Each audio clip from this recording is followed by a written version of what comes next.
Hello and welcome to a new episode of B-Movie Enema the series. I'm Jeff Arbuckle, your friendly neighborhood B-movie proctologist. With me as always is my trusty partner, Nurse Disembodied. You know, with school back in session and the kiddos going to Friday night football games and so forth, and dances and doing homework and getting chewed out by teachers for sleeping in class and generally getting stuffed into lockers. And maybe you should stop there before you make school sound any more unattractive. Yeah, okay. Anyway, with school back in session, it got me and Nurse Disembodied all misty-eyed and nostalgic for our youth and our alma maters. For the most part, I feel like I was a little bit of a goof-off, hence why I have this gig at the ass end of the B-Movie Poop Shoot. Not only were we simply feeling the old reminiscy feels, but I thought it might be fun to kind of tie that into this week's movie, 1977's Cherry Hill High. So tell us a little bit about the movie, Nurse. Cherry Hill High is about 5 sexy high school grads who are trying to lose their virginity. They're going to go to creative lengths to do that, and I guess hijinks will be had? Hell yeah, we got ourselves a boner comedy, a boner-fied boner funny. Anyway, Cherry Hill High was written by William Shears and Wiley White. And what else did these guys do? Well, not much. White did nothing else. Shears produced a documentary short called Europe in a Tuk-Tuk. It's about a guy who has to drive a tuk-tuk through 28 European cities in like 3 months or something and overcome weirdo obstacles. That's been available on Prime, and to be quite honest, I'm at least intrigued. Now, Cherry Hill High is directed by Alex E. Goytine? I've never really actually seen a name like that before, so if I'm mispronouncing it, I'm sorry, but anyway, he directed exactly 2 films, Cherry Hill High in 1977 and Cheerleaders Beach Party in 1978. But I don't know about you, Nurse, but that second one sounds pretty awesome too. And he also worked on a couple of other films as an assistant director or a production manager, but he pretty much just made these 2 boner ha-has in the late 70s. Now, I will also state that I'm hardly an Alex E. Goytine, whatever. Anyway, director dude might have ended up, for all I know, doing some porno in the 80s. It seems that from time to time, these exploitation comedy directors of movies like these, that they do tend to end up working as directors or producers of porn movies. However, it's usually under a different name. Connecting those dots isn't always exactly very easy, so most people who make these types of flicks, like Cherry Hill High, remain relatively obscure. Porn people usually use different names. Anyway, like I said, that's all conjecture, but if you told me that this dude ended up making 24 pornos over the course of the first 13 days of 1980, I'd probably believe you. Now, there's not much more to say about who is in this or who made this film. Even our leads in this movie didn't really do anything more than this, and possibly that Cheerleaders Beach Party flick. But there is one noteworthy exception. Playing the role of Vintner in this movie is a guy named Richard Young. Now, who's he? Well, he's not a huge actor. He did do a few movies here and there and a lot of TV. He played Davy Crockett in an episode of Amazing Stories in the 80s, and he had a small role in Friday the 13th Part 5. But it was one role in 1989 that he has been seen in by more eyeballs than any of those other roles combined. He played a guy billed as Fedora in a little movie called Indiana Jones and the Last Crusade. He's the guy who, in the opening action sequence of that movie, gives young Indiana Jones, played by River Phoenix, his fedora that is simply essential to the look of one of the biggest pulp action heroes of modern cinema. So not too bad for a guy from this little boner comedy, eh? Alright, Nurse, are you ready?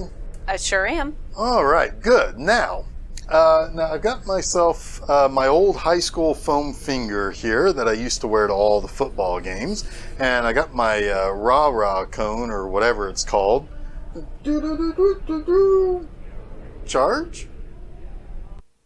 No? Shouldn't that be like a one? Like, we're number one? Well, you'd think, but not at my school. It was all about the number twos. Do-do-do-do-do-do. Charge! Yay! 2, 4, 6, 8. What do we appreciate? The opening to this movie.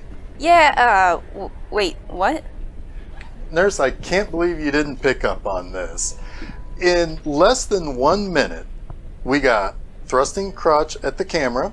In less than 90 seconds in, a girl gives a clay statue a little clay dong. In less than 2.5 minutes in, a girl makes like a tit growing formula in chemistry class. At exactly 3.5 minutes, a shaking car gives a girl an orgasm. Less than 30 seconds later, naked boobs in the shower. This is what you call perfection in 70s exploitation. This takes seriously no time at all to introduce our characters, not by name, but by sexual means. And at less than 10 minutes in, the girls are topless at the stream. They were? Were they really topless? Now, you see, that's one of the great things about some of these movies. They are in such bad shape that you can't really tell, so there shouldn't be any need for stuff being censored or a problem for sites like YouTube and whatnot. But you know what else I love about this movie, Nurse? The soundtrack? Holy shit, the soundtrack is something that I love in this movie. It's not what I was going to say, but let's talk about that music. This movie comes from this weird time in which there was this softer than soft rock stuff that played in movies, particularly in movies about girls blossoming into womanhood. Ugh, never say girls blossoming into womanhood like that ever again. Fair enough. So these coming-of-age stories for girls often had these overly weepy songs about finding love and being in love and everything being okay with love. However, I'd argue that really what that song is trying to say is that a girl just needs some good old deep dickin' in order to really enjoy life. And let me tell you, I don't think anyone I've ever dated have ever felt that they needed a hot beef injection in order to get enjoyment out of life. You don't say. What's that? What? I didn't say anything. Okay. Anyway, it's this whole idea that a girl's eyes are suddenly opened once they have sex. It's a very stupid and very, very 70s. And that leads me to one of my favorite parts of this first segment. It's not so much that I think this was clever or good or even all that watchable, but it's funny in one of those ways that a couple of guys sat at a typewriter and had to kind of hammer out this kind of dumb detail in such a kind of dumb way.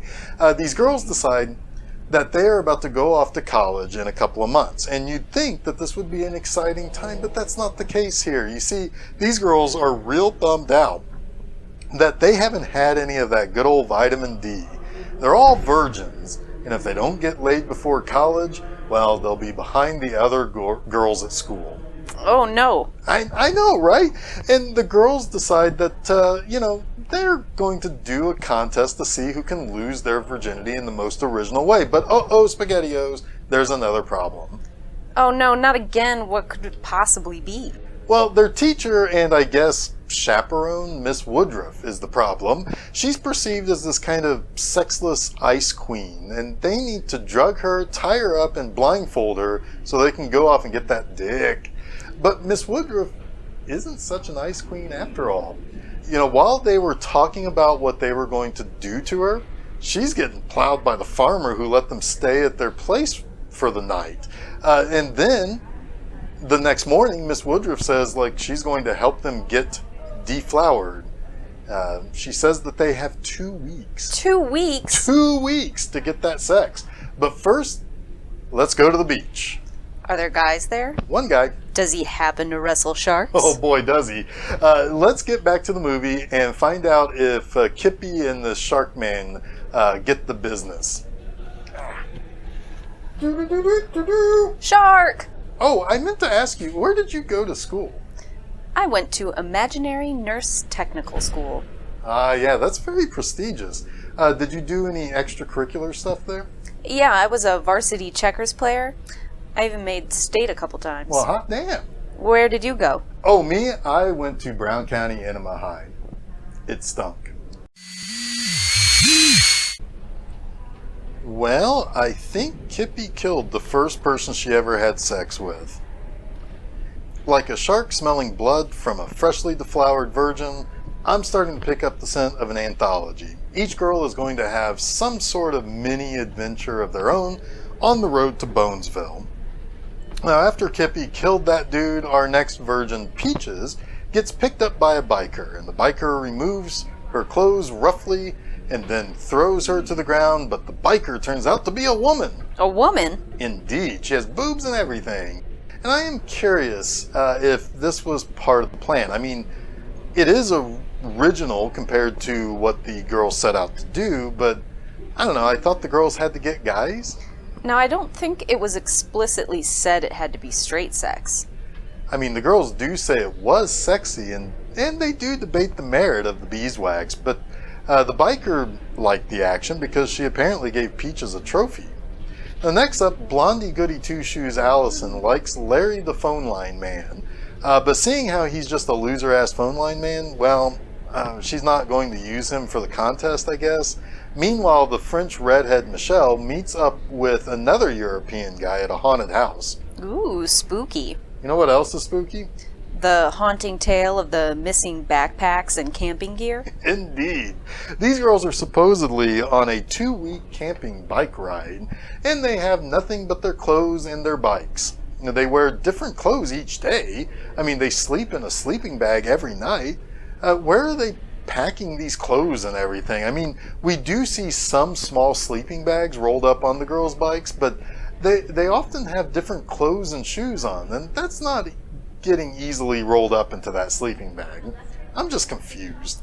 Not nearly as confused as I was about why Michelle got such high grades for losing her virginity in a coffin with a goober dressed as a ghost.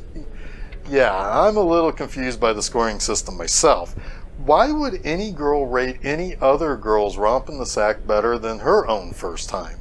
What makes screwing a ghost in a coffin better than screwing a guy in a pool with a shark only for the guy to die by said shark? Yeah, and what's the story with how much worse Peaches got rated for doing it with that biker lady?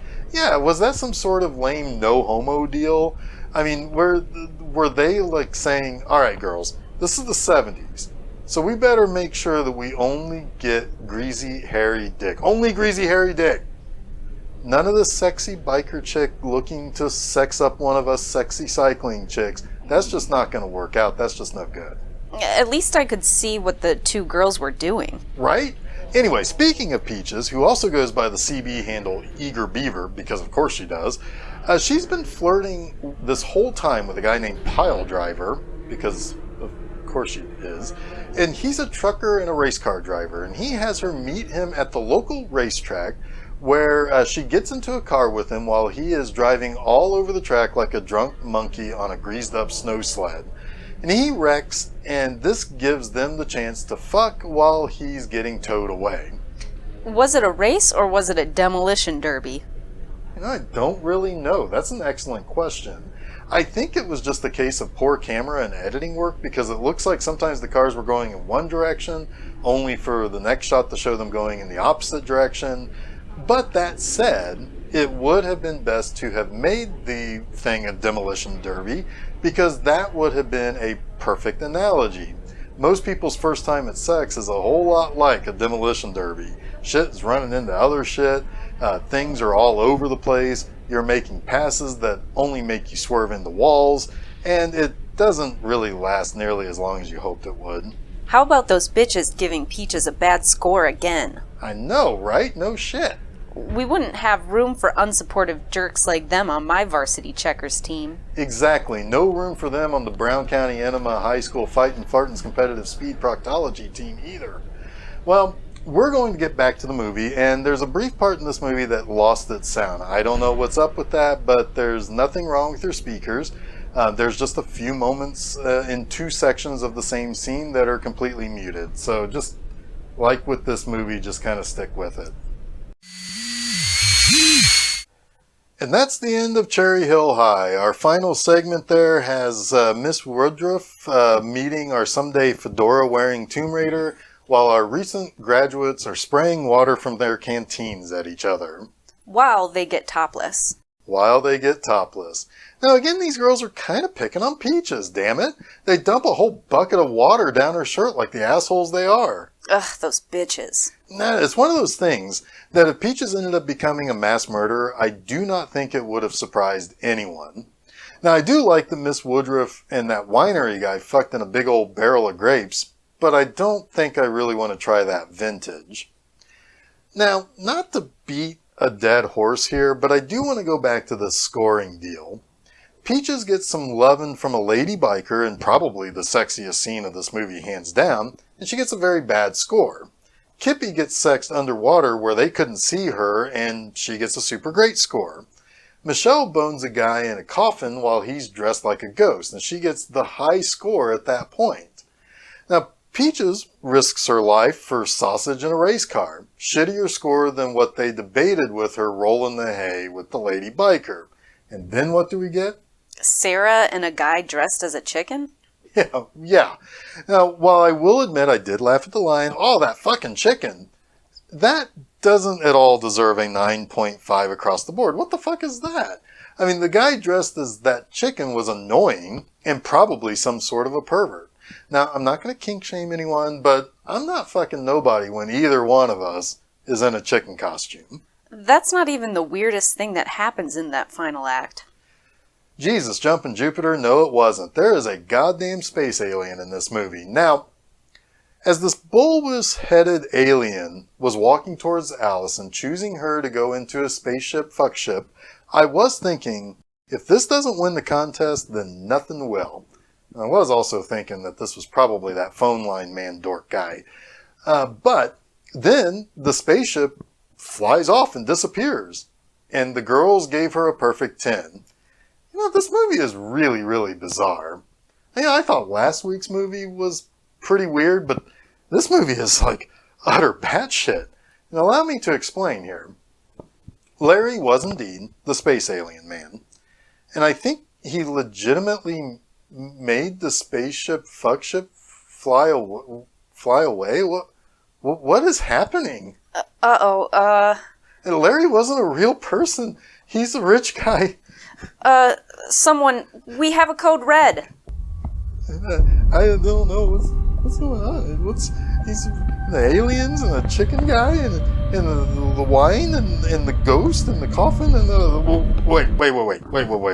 Nope. Hang on a second. Nope. Hang on a second. I'm fine. Everything's fine. Everything's good. Let's get back to talking about the movie here. Everything's fine. Okay. So, yeah, Larry is an aerospace engineer or some such shit. He's prestigious, so I guess he has the best cock. And he takes Allison back to his joint to have aristocratic sex, and the popular girl ends up with the rich man and wins the fuck contest. Isn't this just the story we should all aspire to? Yep. Anyway, I can't say this movie wasn't original.